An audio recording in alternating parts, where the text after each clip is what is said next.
Tirupati TDP శ్రేణుల సమావేశం నిర్వహించారు. ఈ సమావేశంలో టీడీపీ మాజీ ఎమ్మెల్యే సుగుణమ్మ, కోడూరు బాలసుబ్రహ్మణ్యం పాల్గొని పలు కీలక అంశాలను చర్చించారు.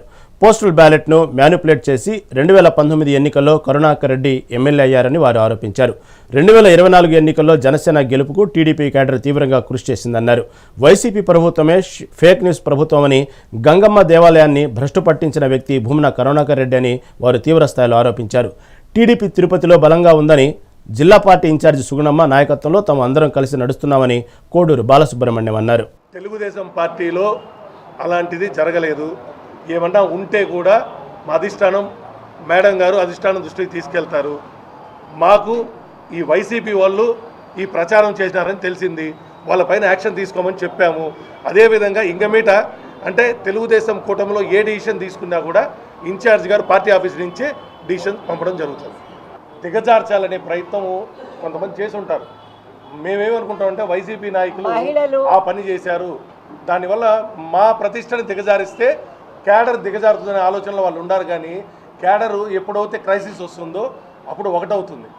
క్రైసిస్ ఈరోజు తెలుగుదేశం పార్టీ గురించి ఎవరో మాట్లాడుతున్నారు కాబట్టి ఈరోజు ఇంతమంది తెలుగుదేశం పార్టీ కుటుంబం వీడికి వచ్చి మేము కలిసే ఉన్నారా స్వామి, తెలుగుదేశం పార్టీ ఇక్కడ బలమైన పార్టీ, క్యాడర్ బలమైందని చెప్తున్నాం. తెలుగుదేశం చాలా మంది ఆశిస్తారు, లిస్టులో కూడా పేర్లు పోతాయి. అక్కడికి వెళ్ళాక వాళ్ళు అక్కడ ఉండాల్సిన 9 మందే. 9 మందిలో కూడా ఇప్పుడు కూటమి ప్రభుత్వం 5 మాకి, 4 జనసేనకి, 1 బీజేపీకి ఇవ్వాలి. కూటమిలో ఈ సర్దుబాటులో కొంతమందికి రాకపోవచ్చు, ఈ సంవత్సరం రాకపోవచ్చు, వచ్చే సంవత్సరం వస్తుంది.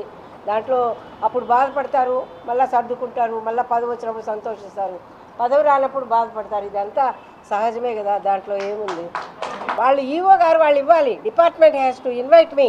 ఇప్పుడు డిపార్ట్మెంట్ వైజ్ నాకు ఆహ్వానం రావాలి ఎండోమెంట్ డిపార్ట్మెంట్ నుంచి. వాళ్ళు ఇవ్వలేదు కాబట్టి మేము అటెండ్ కాలేదు. అట్లా కాదు కదా, నేను ఒక చైర్మన్ని, నేను ఒక ఎక్స్ఎమ్మెల్యేని, నాకు నాకు అఫిషియల్గా ఇన్విటేషన్ రావాలి. నేను అటెండ్ అవ్వాలంటే నాకు అఫిషియల్గా ఇన్విటేషన్ రావాలి. అడగండి ఎండోమెంట్ డిపార్ట్మెంట్ని, ఇన్వైట్ చేశారా, ఇన్విటేషన్ వచ్చింది. ఇప్పుడు మేము వాళ్ళు ఇద్దరం కూడా లిస్టులు పంపించాం, స్టేట్ పార్టీకి పంపించాం. వాళ్ళ లిస్టు వాళ్ళ స్టేట్ పార్టీకి పంపించారు. అక్కడ ఈ కూటమి కలయికలో ఎన్నుకున్నటువంటి వ్యక్తులకి వాళ్ళు ఎవరైతే సెలెక్ట్ చేశారో ఆ అభ్యర్థులు ఈరోజు మెంబర్స్ అయ్యారు. నెక్స్ట్ టైం కొంతమంది అవుతారు. అదే మీ శాశ్వతము కాదు. దానివల్ల కొద్దిసేపు బాధ ఉన్నా మళ్ళీ పదవి వస్తుందిలనే ఒక ఆశాభావంతో వెళ్తూ ఉంటారు.